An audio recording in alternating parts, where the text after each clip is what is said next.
नमस्कार दोस्तों, पुनः स्वागत है आपका सीपी स्मार्ट क्लासेस में। दोस्तों बीईओ का पेपर यहाँ पे सॉल्व करवाया जा रहा है। तो पार्ट 1 में 60 क्वेश्चन शुरुआत से करवाए गए थे और ये सी सीरीज की बुकलेट है मेरे पास। 61वें प्रश्न पे हम लोग आ चुके हैं और 61वें प्रश्न का जो उत्तर है, देखिए यहाँ पे मैच करने का था।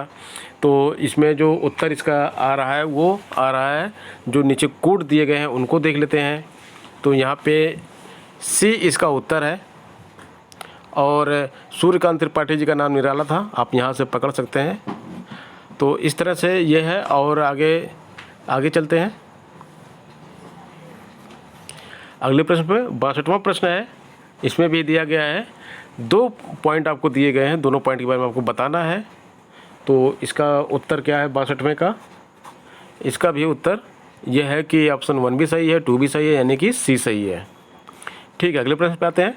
ग्रीन पीस इंडिया द्वारा जनवरी 2020 में जारी रिपोर्ट के अनुसार भारत के 287 नगरों में से निम्नलिखित में से कौन सा सर्वाधिक प्रदूषित नगर है?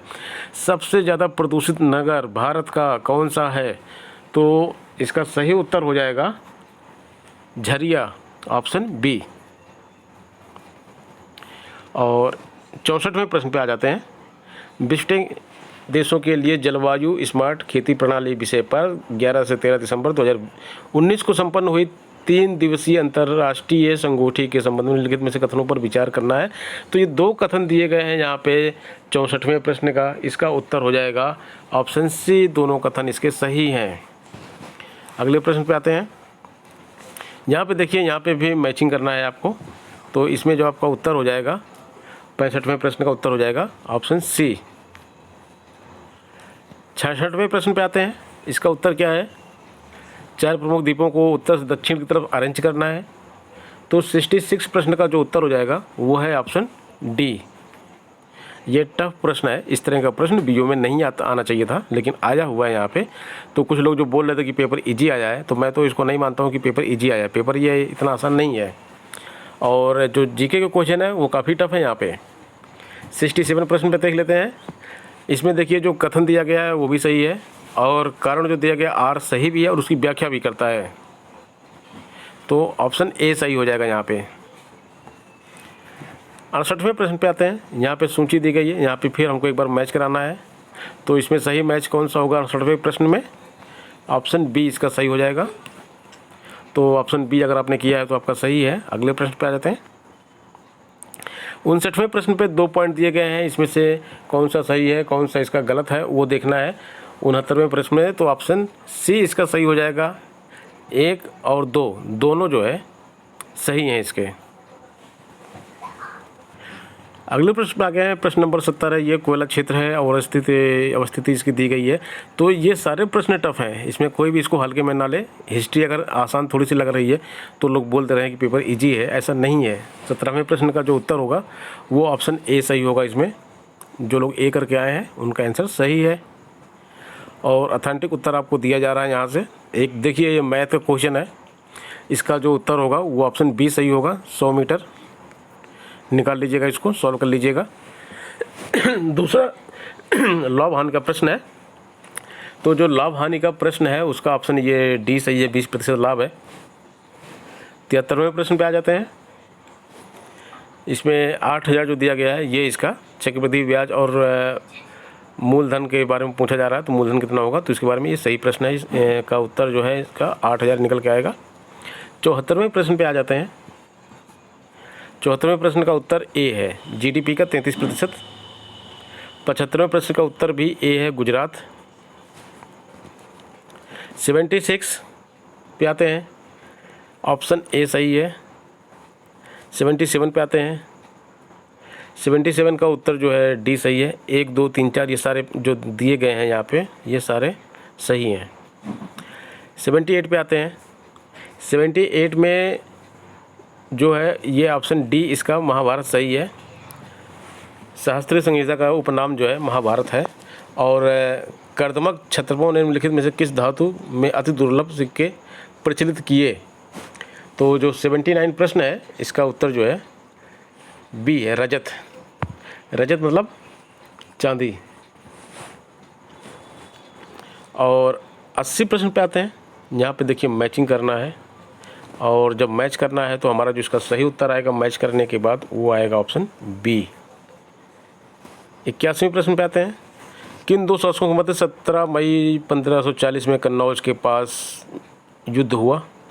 कन्नौज के पास जो युद्ध हुआ था वो शेरशाह और हुमायूं के बीच में हुआ था। बी सही है। अगले प्रश्न पे आ जाते हैं। निम्नलिखित में से किस प्रमुख कारण से महात्मा गांधी ने असहयोग आंदोलन वापस ले लिया? तो आपको मालूम है चौरी चौरन जो हिंसा हुई थी उसके द्वारा असहयोग आंदोलन वापस लिया गया था। ये प्रश्न आसान है, ये है बीईओ के लेवल के प्रश्न, लेकिन जो लोग केवल इन प्रश्नों को देख के बोलते हैं कि पेपर आसान था तो वो गलत बोलते हैं।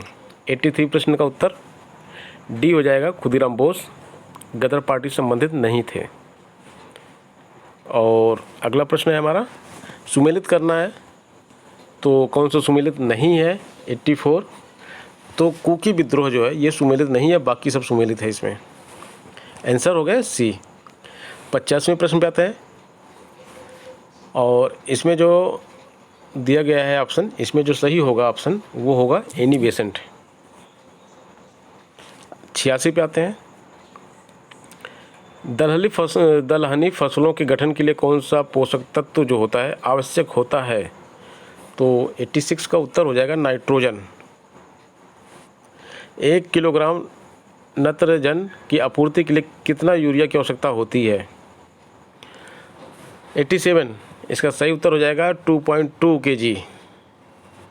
88 सही उत्तर क्या होगा 88 का? Option A. 1 और 2 दोनों सही हैं। 89 सही उत्तर क्या होगा इसका? 89 का option A. Indian oil corporation limited Fortune India के 500 कंपनियों निगमों की सूची में 2019 में सबसे ऊपर कंपनी इंडियन ऑयल है। 90 प्रश्न पे आते हैं। पहला तैरता ऊर्जा संयंत्र कहाँ पे किस बांध पे बना है? तुरंत बांध पे बना है। उत्तर प्रदेश में निम्नलिखित नगरों में से किसमें भारतीय दलहन अनुसंधान संस्थान स्थापित है? 91 प्रश्न का सही उत्तर है कानपुर। 92 पे आते हैं। 92 पे जो संतरे का सर्वाधिक उत्पादक है सहारनपुर। इसके बाद ये मैचिंग करना है, तो मैच करने के बाद देखिए क्षेत्रीय रेल प्रशिक्षण संस्थान भी इसमें दिया हुआ है, इसको भी ध्यान में रखना है मैच करने के लिए। और इसका जो सही उत्तर हो जाएगा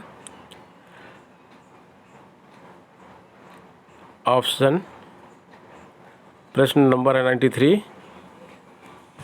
सी उत्तर इसका सही हो जाएगा। इसको मैच करिए, सी उत्तर जो आएगा वो सही हो जाएगा। ए में 4, बी में 1, सी में 2। ए में 4, बी में 1। बीबीगिरी राष्ट्रीय श्रम संस्थान जो है नोएडा में है। भारतीय सब्जी अनुसंधान वाराणसी में है। तो इस तरह से ये उत्तर इसका सही हो जाएगा। अब ये उत्तर प्रदेश के बारे में फिर पूछा जा रहा है, इसमें कूट दिया गया है, उसके हिसाब से इसको प्रश्न को सॉल्व करना है। तो 94 प्रश्न का जो सही उत्तर हो जाएगा वो हो जाएगा ऑप्शन बी। 1, 2, 3 इसके सही हैं। बाइबल ग्रंथ, संगीत का बाइबल ग्रंथ 95 प्रश्न सही उत्तर है नाट्य शास्त्र से। 96 ए और आर वाला प्रश्न, उत्तर प्रदेश लोक सेवा आयोग या फिर यूपीएससी दोनों एग्जाम में इस तरह के प्रश्न बहुत आते हैं, ए और आर वाले, यानी कि कथन और कारण वाले। तो इसका जो सही उत्तर होगा ए और आर दोनों सत्य हैं, आर ए की सही व्याख्या करता है। फिर एक प्रश्न है ए और आर का है 97, इसमें भी यही कूट यहाँ पे भी सही आएगा। ए और आर दोनों सत्य हैं, आर ए की सही व्याख्या करता है, ऑप्शन ए सही होगा।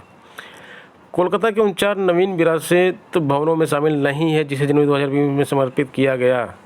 तो इसका सही उत्तर 98 प्रश्न का जो सही उत्तर होगा वो हो जाएगा आपका राइटर्स बिल्डिंग। 99 प्रश्न का सही उत्तर हो जाएगा सी, ऑप्शन सी सही है 99 में। 100 पे आ गए हम लोग। 100 प्रश्न का उत्तर देख लेते हैं। इसका उत्तर है ए नाइजर। 101 का उत्तर भी ए है, बिकमिंग। 102 का उत्तर क्या होगा? इसका ऑप्शन डी सही होगा, ये सुमेलित नहीं है। 103 का उत्तर क्या होगा? सी ऑप्शन होगा, ये भी सही है, ये भी सही है। COP26 के बारे में पूछा जा रहा है, किन शहरों में प्रस्तावित है? 104 प्रश्न में ग्लासगो में ये प्रस्तावित है। 105 अजरबैजान की राजधानी बाकू निम्नलिखित में से किस सागर के किनारे स्थित है? कौन से सागर किनारे स्थित है? टफ प्रश्न है ये, इतना आसान नहीं है। कैस्पियन सागर सही उत्तर है इसका। घास के मैदान और महाद्वीप, ये दोनों को मैच कराना है, तो इसमें जो है आप मैच कराएंगे तो जो आपका सही उत्तर आएगा वो आएगा ऑप्शन ए। मैच करा लीजिएगा ए के अनुसार। बांस एक जादुई घास, बांस को घास की श्रेणी में रखा गया है विषय पर एक 2 दिवसीय कार्यशाला प्रदर्शनी 11 से 12 जनवरी 2020 को कहाँ पर आयोजित की गई? 107 प्रश्न। सही उत्तर है जम्मू में ये प्रदर्शनी आयोजित की गई थी। फिर एक क्षेत्र दिया गया है और एक कुछ जनजातियां दी गई हैं। यह प्रश्न अक्सर एग्जाम में आता रहता है, हर एग्जाम में आता है, उत्तर प्रदेश लोकसभा के एग्जाम में हर एग्जाम में आता है। तो इसका जो सही उत्तर होगा 108 का वो है ऑप्शन डी। यहाँ पर जब देखेंगे आप ये डी वाला सही है, जो लिखा हुआ बिल्कुल सही लिखा हुआ है। ए के सामने जो लिखा है वो सही है, बी के सामने जो लिखा है वो सही है, सी के सामने जो लिखा है वो सही है, डी के सामने जो लिखा है वो सही है। किसी को किसी से मैच नहीं कराना है, कोई क्रॉस मैच नहीं हो रहा है, बिल्कुल डायरेक्ट सीधा मैच हो रहा है। 190 प्रश्न का जो उत्तर है वो है ऑप्शन डी, नौवेली। भारत में लिग्नाइट कोयला का सबसे बड़ा क्षेत्र नौवेली है। कौन सी दामोदर नदी की सहायक नदी नहीं है? 10वें प्रश्न का उत्तर, 110वें प्रश्न का उत्तर वो है ऑप्शन बी, इंद्रावती। नगर परियोजना अवस्थिति इसमें दी गई है तो सुमेलित नहीं है। उत्तर प्रदेश लोक सेवा आयोग की परीक्षाओं में नहीं शब्द बहुत इंपॉर्टेंट होता है, बहुत से प्रश्न देखना पड़ता है कि नहीं लगा है कि नहीं लगा है। तो इसका सही उत्तर हो जाएगा जवाई परियोजना, तमिलनाडु में। हमारे चैनल के माध्यम से कुछ क्लास चल रही थी, मॉक टेस्ट, करीब 32 मॉक टेस्ट आए थे और हर मॉक टेस्ट में करीब 15 से लेके 25 तक के प्रश्न थे जो नीतू मैडम करवा रही थी। उसमें से बहुत सारे प्रश्न इस एग्ज़ाम में आए हुए हैं, आप वहाँ से मैच कर सकते हैं देख के। सेम टू सेम उसी क्वेश्चन आए हुए हैं, क्योंकि जो तैयारी कराई जा रही थी वो PCS लेवल की ही करवाई जा रही थी आपकी। PCS, RO, ARO और BEO का सेम लेवल का पेपर। तो यहाँ पे काफ़ी कुछ सही आया है और RO, ARO में भी काफ़ी ज़्यादा आएगा, क्योंकि अभी हमको RO, ARO के लिए बहुत टाइम है। तो उसकी और मॉक टेस्ट हम बनाएंगे, 32 तो अभी हम बना ही चुके हैं ऑलरेडी। 112 प्रश्न देखते हैं, इसका सही उत्तर है ए। 113 प्रश्न पे आते हैं। लौह अयस्क भंडार निम्नलिखित में से किस सेल से संबंधित है? लौह अयस्क जो है वो ऑप्शन बी यहाँ पे कडप्पा सही हो जाएगा। सेल्वा वनों की विशेषता क्या होती है? चौड़ी पत्ती सदाबहार वन होते हैं, सेवला वन होते हैं जो। सामाजिक वानिकी और पर्यावरण पुनर्वास केंद्र 115 प्रयागराज।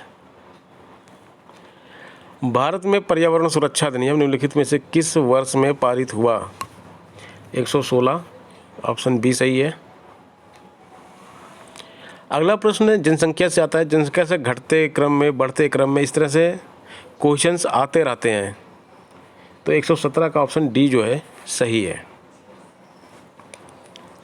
अम्ल वर्षा, इधर देखिए घटना दी गई, उधर यौगिक दिया गया है, तो इसको सुमेलित करना है, मैच कराना है। तो इस प्रश्न का जो सही उत्तर हो जाएगा 118 प्रश्न का वो हो जाएगा ऑप्शन सी। माइकोराइजा एक सहजीवी संबंध है। माइकोराइजा का संबंध किससे है? सहजीवी है। तो इसका सही उत्तर हो जाएगा कवक और पौधों के मध्य सहजीवी संबंध इसका होता है। ये अंतिम प्रश्न है इस पेपर का, 120वां प्रश्न है और इसका सही उत्तर है ऑप्शन डी।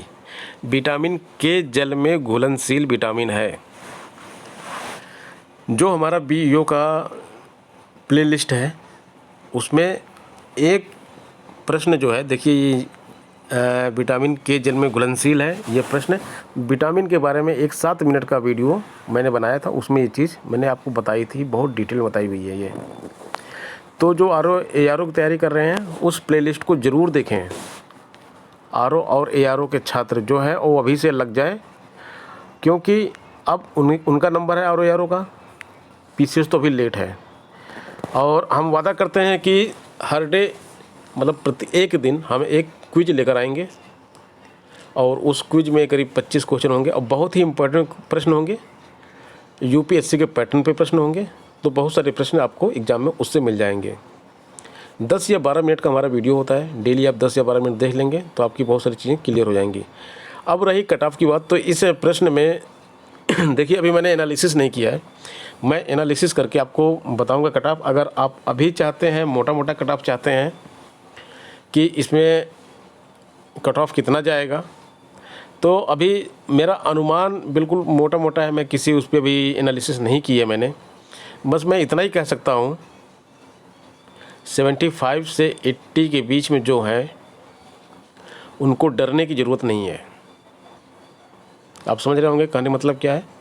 डिटेल एनालिसिस मैं करूँगा तो मैं आपको हर कैटेगरी का कितना कट ऑफ जाएगा, महिलाओं कितना कट ऑफ जाएगा, उसके बारे में आपको बताऊंगा। 1-2 दिन में मेरी एनालिसिस पूरी हो जाएगी सारी चीज़ें, और बहुत सारे छात्रों से मेरी बातें भी हो जाएगी। उसके बाद मैं अपना कट ऑफ वाला वीडियो लेके आऊँगा। तब तक दोस्तों मिलते हैं बाद में। अभी देखिए आज का पेपर भी सॉल्व हो गया। अब नेक्स्ट वीडियो में कोई नई अपडेट होगी तब मुलाकात होगी फिर। वीडियो पूरा देखने के लिए धन्यवाद। वीडियो को लाइक और शेयर कर दीजिएगा, और चैनल को अगर आपने अभी तक सब्सक्राइब नहीं किया है तो सब्सक्राइब कर लीजिएगा। धन्यवाद।